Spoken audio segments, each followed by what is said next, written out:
So hey guys, আজকে কথা বলবো শ্রীরামপুরে নিউলি লঞ্চড মিত্র ক্যাফে নিয়ে। কলকাতায় তো আমি আগেও খেয়েছি, আর এই নিয়ে থার্ড টাইম হলো শ্রীরামপুরের ব্রাঞ্চটায় গেলাম।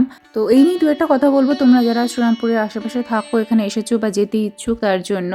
যদি স্টার্টারে বলি তাহলে এখানকার ডায়মন্ড ফিশ ফ্রাই আর যেটা আমরা এখন ট্রাই করছি এই ফিশ ব্যাটার ফ্রাই, এই দুটো দুর্দান্ত লেগেছে আমার।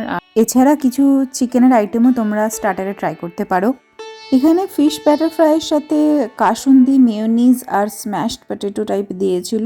খুব একটা অয়েলি টাইপের বা পেট ভার করার মতো ছিল না, তাই আমাদের তো বেশ লেগেছিল। আর এটা ফুল ভেটকি বা তোপসে যায় না কিসের একটা বারবিকিউ টাইপের ছিল, এটা ওরা রেকমেন্ড করেছিল, তবে আমার তো খুব একটা ভালো লাগলো না। এবার মেন কোর্সের কথায় আসি, দুবার এখানে দুটো মাটনের আইটেম ট্রাই করেছিলাম, দুটোই খুব ভালো লেগেছে। আর এখানে থালির অপশানও আছে। মেন কোর্সে নিয়েছিলাম মাটন রোগান জোশ, তন্দুরি রুটি আর এই স্যালাডটা। রোগান জোশটা দেখতে অতটা গড়গড়ে হলেও খেতে কিন্তু একদম অপোজিট ছিল, দুর্দান্ত ছিল, খুব একটা হেভি লাগেনি, খুব লাইট, মানে মাটনের আইটেম কিভাবে এত লাইট হতে পারে আমাদের তো দারুণ লেগেছিল। এছাড়া এদের মাটনের একটা কষা টাইপের আইটেম, পোলাও, নুডলস, এগুলো ট্রাই করেছিলাম, এগুলোও কিন্তু খুব ভালো লেগেছিল, এগুলো নিয়ে আমার কোনো কমপ্লেন নেই।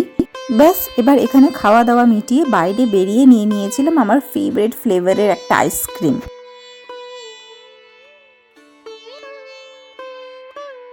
একটু এক্সপেন্সিভ হলেও ব্যাস্কিন রবিন্সের এই হানি নাট ক্রাঞ্চ আইসক্রিমটা কিন্তু আমার দুর্দান্ত লাগে। তোমরা আমাদের ফেসবুক, ইনস্টাগ্রাম, মেমোরিজ মানকাটে ফলো করতে ভুলবে না। দেখা হচ্ছে তোমাদের সাথে নেক্সট ভিডিওতে। চলো টাটা, বাই বাই।